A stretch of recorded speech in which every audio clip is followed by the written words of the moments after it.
بسم الله الرحمن الرحيم اللهم صل على سيدنا محمد الفاتح لما أغلق والخاتم لما سبق ناصر الحق بالحق والهادي إلى صراطك المستقيم وعلى آله حق قدره ومقداره العظيم.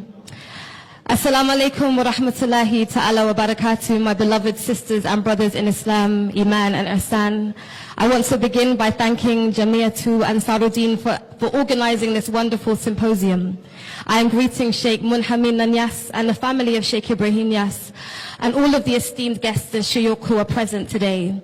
I especially want to thank Sheikh Ahmed Bukanyang for inviting me to be here and to Sheikh Mahi Sise for giving me the idn to speak.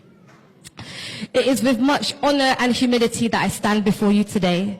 And what a blessing that we are gathered together in the noble month of Rabi al-Awwal, the month that Allah chose to host the arrival of the best of His creation, sallallahu alayhi wasallam. A month that saw a light so bright it illuminated the sky from Makkah al-Mukarramah to Ashams when the Prophet Muhammad was born. And now this month will remain illuminated in the hearts of all who love him until the last day.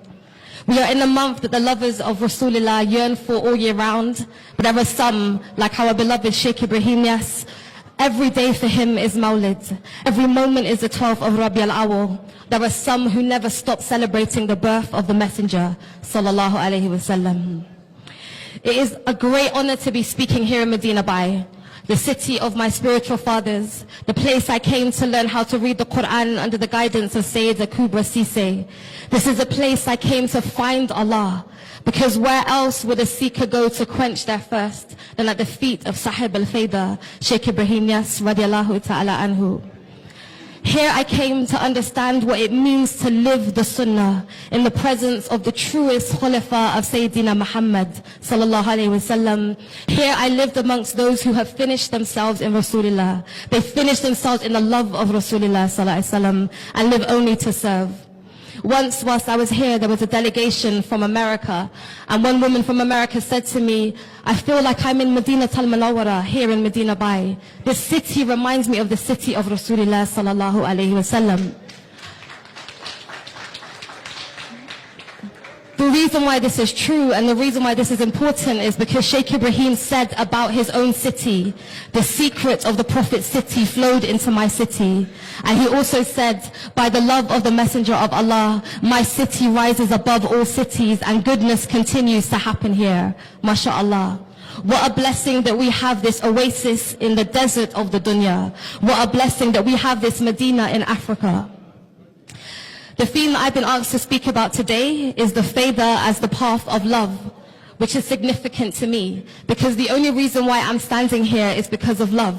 I'm not a scholar, I'm not a professor, I'm not a doctor, I'm not a sheikha. I'm just a poet, a humble poet from London. And as a poet, my job is to try and find words to articulate love. That's all I'm here to do. So I want to say that I'm here to represent the lovers, actually. The everyday people who are not known, the ones who do not come from noble families, the ones who are not from amongst the ulama, but the ones who love Sheikh Ibrahim with a love that is so deep, it keeps them up at night.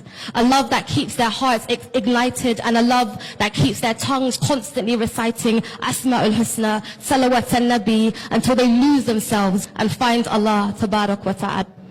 I am here to represent for those who have tasted a love so sweet, they have never recovered.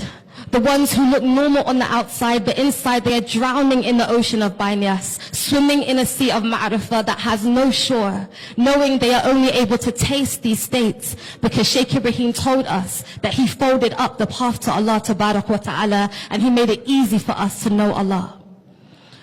To talk about the Fayda as the path of love is a beautiful subject, but it's a very vast one because the whole affair of the tariqah is an affair of love. Why else would we take a wird?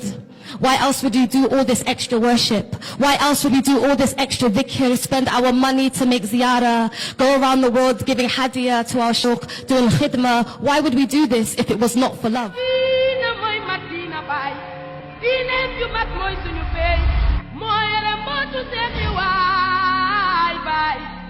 Marta ci sir moko way